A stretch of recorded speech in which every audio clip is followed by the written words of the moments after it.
आज की वीडियो में हम बात करने वाले हैं प्रेगनेंसी रिपोर्ट के बारे में। हम जानेंगे आप ये रिपोर्ट कैसे देख सकते हैं और कौन से वीक में जो बच्चा होता है उसका कौन सा ऑर्गन डेवलप होता है। तो हम इसे बहुत ही सिंपल भाषा में आपको समझाने की कोशिश करेंगे जिससे इसे कोई भी जान सकता है। पहले हम ये जान लेते हैं कि प्रेगनेंसी के दौरान बच्चे को किस किस नाम से जाना जाता है। तो देखिए, जब फर्टिलाइजेशन हो जाता है या फिर प्रेगनेंसी कन्फर्म हो जाती है तो हम बच्चे को जाइगोट कहते हैं, यानी कि स्टार्टिंग में बच्चे को जाइगोट कहा जाता है। उसके बाद 8 हफ्तों तक या फिर 2 महीने तक बच्चे को एम्ब्रियो कहा जाता है। इसके बाद 90 हफ्ते से लेकर उसके जन्म तक बच्चे को फीटस कहा जाता है। तो ये तीनों टर्म आपको पता होने चाहिए। देखिए, प्रेगनेंसी को देखने के लिए या फिर बच्चे को देखने के लिए 2 तरह के अल्ट्रासाउंड कराए जाते हैं। एक अल्ट्रासाउंड होता है पेट का अल्ट्रासाउंड, जिसे हम कहते हैं ट्रांस एब्डोमिनल अल्ट्रासाउंड, और दूसरा होता है TVS या फिर ट्रांस वेजाइनल अल्ट्रासाउंड। तो इनमें अंतर क्या है? देखिए, स्टार्टिंग फेज़ में यदि हम पेट का अल्ट्रासाउंड कराते हैं तो उसमें बच्चा दिखाई नहीं देता या फिर उसमें प्रेगनेंसी शो नहीं होती है। लेकिन यदि हम TVS कराते हैं तो हमें 4 हफ्तों के अंदर ही प्रेगनेंसी शो हो जाती है, जबकि पेट के अल्ट्रासाउंड में कम से कम 5 या 6 हफ्ते के बाद ही प्रेगनेंसी या फिर बच्चा शो होता है, दिखाई देता है। देखिए, जब हम 4 या 5 हफ्ते में TVS कराते हैं या फिर ट्रांस वेजाइनल सोनोग्राफी कराते हैं तो हमें एक गैस्टेशनल सैक दिखाई देता है, यानी कि हम इसे पानी की थैली भी कह सकते हैं, और इसके अंदर एक योक सैक दिखाई देता है। तो योक सैक क्या होता है? ये बच्चे की स्टार्टिंग स्टेज होती है। तो यहाँ पर हम ये मान सकते हैं कि बच्चा 100% कन्फर्म है, यानी कि प्रेगनेंसी 100% कन्फर्म हो चुकी है।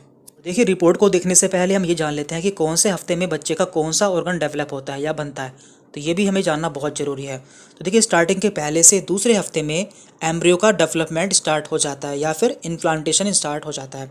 जबकि तीसरे हफ्ते में क्या होता है? तीसरे हफ्ते में 2 चीज़ें बनती हैं बच्चे में। एक तो उसका सेंट्रल नर्वस सिस्टम डेवलप हो जाता है या बन जाता है, और दूसरा उसका दिल भी यहाँ पर बनना स्टार्ट हो जाता है। 4th वीक में उसकी आँखें बन जाती हैं, और 4th से 5th वीक में बच्चे के हाथ पैर भी बनना स्टार्ट हो जाते हैं। इसके बाद 6ठे हफ्ते में बच्चे के दांत बनना स्टार्ट हो जाते हैं, जबकि 7वें से 8वें हफ्ते में बच्चे में फेरिंजल प्लेट्स बनना स्टार्ट हो जाती हैं, और 12वें हफ्ते में बच्चे के एक्सटर्नल जेनिटल्स बनना स्टार्ट हो जाते हैं, जबकि 16वें से 38वें हफ्ते तक, यानी कि आखिरी हफ्ते तक, उसके ब्रेन का डेवलपमेंट स्टार्ट हो जाता है, और आखिरी में उसका ब्रेन पूरी तरह से डेवलप हो जाता है। तो अब हम रिपोर्ट को समझ लेते हैं। देखिए, ये एक अर्ली प्रेगनेंसी की रिपोर्ट है, इसे हम समझ लेते हैं। सबसे पहले यहाँ पे लिखा है यूट्रस इज ग्रेविड, यानी कि यूट्रस प्रेग्नेंट हो चुका है या फिर ये महिला गर्भवती हो चुकी है। यहाँ पे लिखा हुआ है single live foetus is seen in a gestational sac in gravid uterus, यानी कि यहाँ पे लिखा हुआ है जो गैस्टेशनल सैक होता है या पानी की थैली होती है उसमें एक जीवित फीटस देखा गया है। देन यहाँ पे लिखा है foetal cardiac present and regular, यानी कि जो बच्चे का हार्ट है या फिर दिल है वो उसमें है और वो बिल्कुल रेगुलर है। यहाँ पे लिखा है FHR 158, इसका मतलब होता है फीटल हार्ट रेट, यानी कि जो बच्चा है उसका हार्ट रेट कितना है। तो यहाँ पे लिखा है 158 बीट पर मिनट। तो देखिए, नॉर्मल जो होता है वो नॉर्मल 120 से 160 तक हो सकता है, तो ये नॉर्मल है। लेकिन जो 10वां हफ्ता होता है उसमें ये बीट 170 तक पहुंच जाती है, जो कि नॉर्मल होती है। तो ये भी आपको ध्यान रखना है। इसके बाद लिखा है बोथ ओवरीज आर नॉर्मल, दोनों ओवरीज नॉर्मल हैं। सर्विक्स इज नॉर्मल, सर्विस भी नॉर्मल है। इसके बाद लिखा है इंटरनल ओस इज क्लोज्ड। देखिए, इंटरनल ओस क्या होता है? ये प्रेगनेंसी के समय बंद हो जाती है, तो ये भी नॉर्मल है। यहाँ पे लिखा है एंटी, तो एंटी क्या है इसे हम समझ लेते हैं। देखिए, एंटी की फुल फॉर्म म्यूचुअल ट्रांसलूसेंसी होता है। इसका मतलब क्या है? इसका मतलब एक फ्लूइड फिल्ड सैक, यानी कि एक पानी से भरी हुई थैली होती है जो कि बच्चे के पिछले हिस्से में पाई जाती है, और ये आपको अल्ट्रासाउंड में 11 से 14 वीक के बीच में देखने को मिलती है, जो कि नॉर्मल है। यहाँ पे लिखा है नेजल बोन सीन, यानी कि बच्चे में जो उसकी नाक की हड्डी है वो विजिबल है। दैन यहाँ पे दिया हुआ है बाय CRL। तो CRL क्या होता है? CRL की फुल फॉर्म होती है क्राउन रम लेंथ। इसका मतलब होता है कि बच्चे के हेड से लेके उसके बटक्स तक की लंबाई। तो यहाँ पे दी हुई है 73 mm, तो इसे हम वीक्स में भी कन्वर्ट कर लेते हैं, जो कि यहाँ पे दी हुई है 13 वीक्स एंड 3 डेज।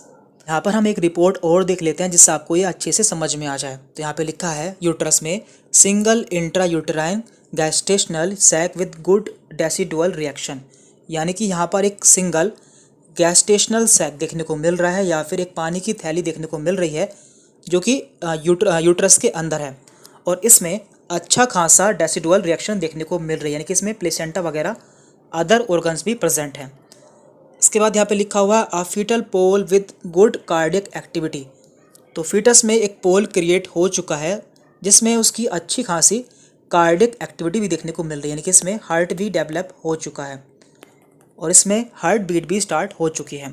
इसके बाद लिखा है नो एविडेंस ऑफ सब क्रोनिक हैमरेज। तो इसमें कोई भी हैमरेज नहीं हुआ है या फिर कोई भी ब्लीडिंग नहीं हुई है।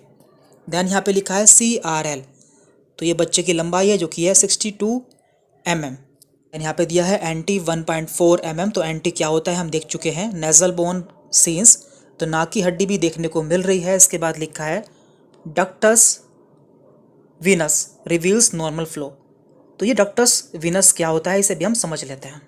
देखिए बच्चे में एक स्टंट पाया जाता है या फिर एक नली पाई जाती है जो कि प्लेसेंटा से लीवर तक जाती है और यहाँ पर क्या होता है, यहाँ पर ऑक्सीजन की सप्लाई होती है, तो इसे हम कहते हैं ductus venosus.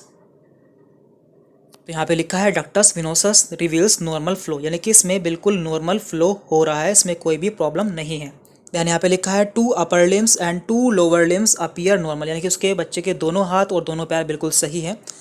Stomach bubble visualised, यानी कि जो पेट है उसमें एक बबल देखने को मिल रहा है, तो ये भी नॉर्मल होता है। दैन यहाँ पे लिखा हुआ है अल्ट्रासाउंड गैस्टेशनल एज, यानी कि प्रेगनेंसी की एज यहाँ पे लिखी हुई है कि प्रेगनेंसी को कितना टाइम हो चुका है, तो उसे यहाँ पर 12 हफ्ते और 4 दिन हो चुके हैं इस रिपोर्ट में। दैन लिखा है ultrasound expected date of delivery. तो यहाँ पे लिखा है 1/1/2021, यानी कि इस तारीख को बच्चे की डिलीवरी हो सकती है। तो हमें लगता है कि आप सभी को ये अच्छे से समझ में आ गया होगा। इसके बावजूद भी आपको कोई क्वेश्चन रहता है तो आप हमसे कमेंट करके पूछ सकते हैं, और ऐसे ही और वीडियोस के लिए आप हमारा चैनल सब्सक्राइब कर लें जिससे आगे भी आपको हमारी वीडियोस के नोटिफिकेशन मिलते रहें। Thank you very much.